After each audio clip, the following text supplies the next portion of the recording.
태국 여행을 가신 적 있나요? 방콕의 화려한 쇼핑몰, 푸켓의 아름다운 해변, 그리고 길거리 음식의 천국. 이 모든 것이 해마다 수천만 명의 관광객을 끌어들입니다.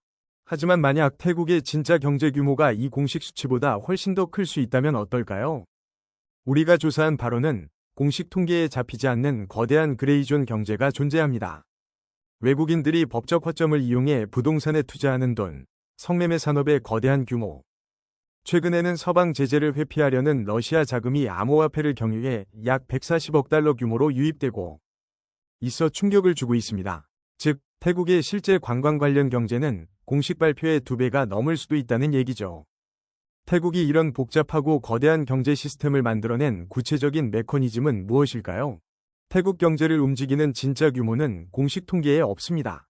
그리고 그 뒤에는 60년 전 하나의 전쟁이 숨어 있습니다. 이 모든 것의 시작은 60년 전 한 태국 장군의 결정에서 비롯됩니다. 1960년 태국관광청이 설립되면서 태국 정부는 본격적인 관광산업 육성에 나섰습니다. 태국을 세계가 주목하는 관광대국으로 만들겠다는 것이었습니다.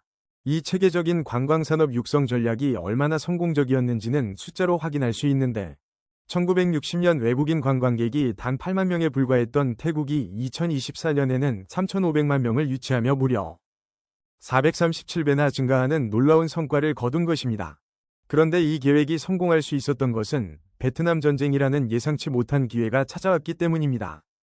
1965년부터 1975년까지 약 70만 명의 미군이 R&R, 즉 휴식과 재충전을 위해 태국을 방문했습니다. 베트남 전선에서 지친 군인들에게 태국은 가까우면서도 저렴하고 무엇보다 그들이 원하는 모든 것을 제공하는 천국 같은 곳이었거든요. 이들은 일반 관광객보다 훨씬 많은 돈을 썼습니다. 전투에서 받은 급여를 일주일 만에 다 쓸 각오로 온 사람들이었으니까요. 미군의 대량 방문이 태국 관광업 발전의 토대를 만들었습니다. 하지만 이 토대를 지속 가능한 산업으로 발전시킨 건 태국 정부의 전략적 사고였어요.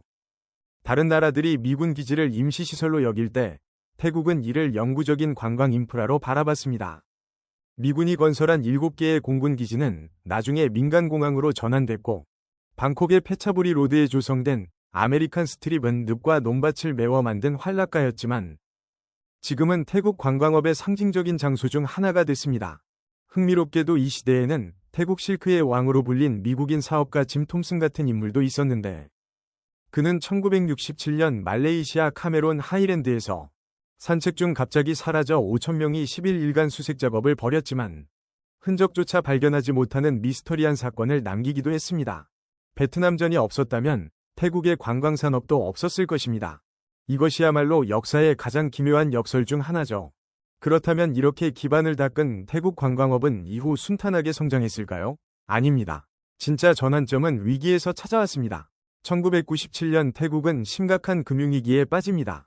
통화가 폭락하고 경제가 붕괴되는 순간 정부는 위회의 결정을 내렸습니다.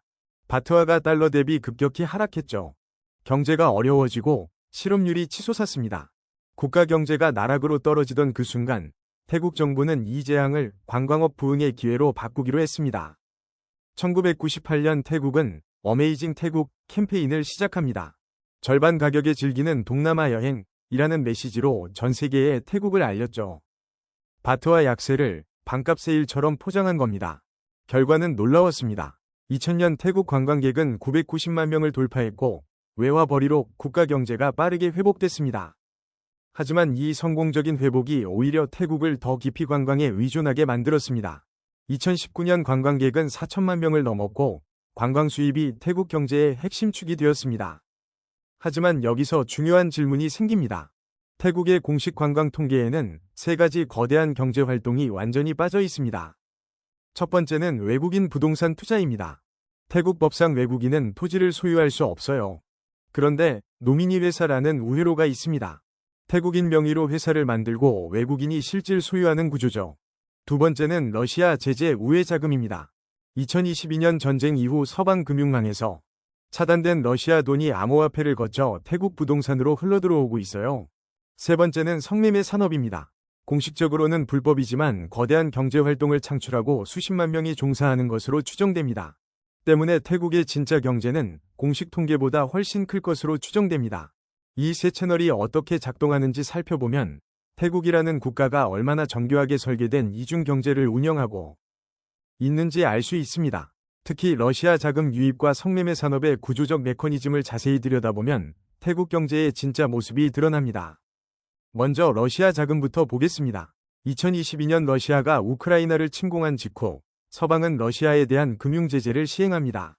러시아 주요 은행들이 국제 송금 시스템인 SWIFT에서 차단되면서 러시아인들은 해외로 돈을 보낼 공식 경로를 잃었습니다. 그러자 러시아 자금이 새로운 경로를 찾아 태국 부동산 시장에 몰렸습니다. 메커니즘은 이랬습니다. 러시아인들이 루블을 비트코인으로 바꿔서 태국 암호화폐 거래소에서 바트로 환전하고 노미니 회사를 통해 부동산을 구매하는 거예요. 2025년 현재 이렇게 암호화폐를 경유해 태국으로 유입된 러시아 자금의 규모가 140억 달러에 달할 것으로 추정되고 있습니다. 2022년 이후 푸켓, 파타야, 사무이 지역 부동산 시장으로 대거 유입되었죠. 이것은 단순한 부동산 호황이 아닙니다. 이것은 정치 경제 기술이 만나는 지점에서 벌어지는 새로운 형태의 자본 이동입니다. 그리고 태국은 그것을 적극 활용하고 있습니다. 하지만 태국 그레이존 경제의 진짜 주축은 따로 있어요. 공식적으로는 불법이지만 현실에서는 태국 사회를 떠받치는 거대한 안전밸브 말입니다. 태국에서 성매매는 공식적으로 불법입니다.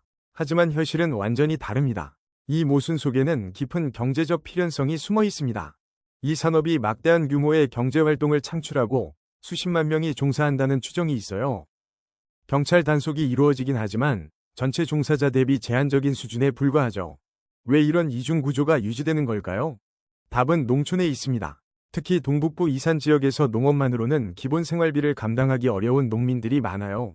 이 지역 여성들이 방콕으로 올라와서 벌어들이는 소득은 농업 노동보다 훨씬 높습니다. 그리고 그 소득의 거의 절반이 고향으로 송금되죠. 아이러니한 건 성매매를 억압하는 게 아니라 사실상 용인하는 것이 사회 안정장치 역할을 한다는 겁니다.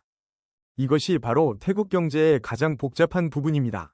공식 통계는 이것을 경제활동으로 인정하지 않지만 현실은 수백만 명의 생계가 여기에 달려 있습니다. 이렇게 세계에 숨겨진 채널이 만들어낸 태국 경제의 성공. 하지만 이 성공은 동시에 함정이었습니다. 관광이 돈을 벌어주자 모든 자원과 인재가 그쪽으로 몰렸습니다. 이걸 경제학에서는 네덜란드 병이라고 부릅니다. 네덜란드가 천연가스로 떼돈을 벌면서 다른 산업들이 망가진 것처럼 말이에요.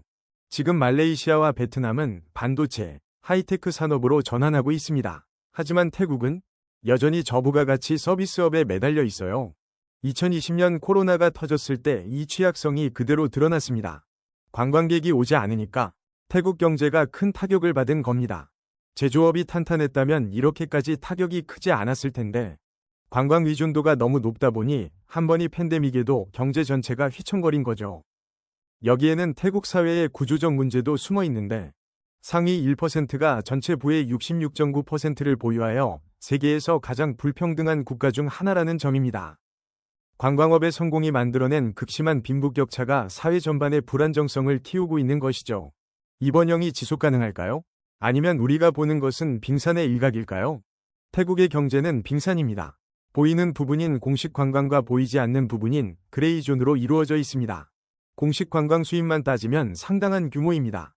하지만 우리가 살펴본 그레이존 경제를 모두 합치면 외국인 부동산 투자, 성매매 산업, 러시아 자금 유입까지 이 모든 것을 합치면 공식 수치와 거의 비슷하거나 더 큰 규모가 됩니다. 즉, 태국 경제에서 관광이 차지하는 진짜 비중은 공식 통계의 거의 2배에 달할 수 있습니다. 태국 경제의 숨겨진 구조를 분석해보는 것처럼 다른 국가의 표면 아래에 있는 경제들을 탐구해보고 싶다면 구독해주세요. 그리고 댓글로 알려주세요. 어느 국가의 숨겨진 경제 구조가 가장 궁금한가요? 이 성공 모델이 다른 동남아시아 국가들에게는 부러움의 대상이었습니다. 하지만 지금은 의문표가 붙기 시작했어요. 중국 관광객은 줄어들고 있고 서구 관광객들은 태국이 예전만큼 매력적이지 않다고 느끼고 있거든요. 그리고 무엇보다 이 모델 자체가 태국 사회를 극도로 불평등하게 만들었습니다. 태국이 이 숨겨진 경제를 계속 유지할 수 있을까? 아니면 다른 동남아 국가들처럼 구조 전환을 모색할까? 그 답이 앞으로의 아시아 경제를 결정할 수 있습니다.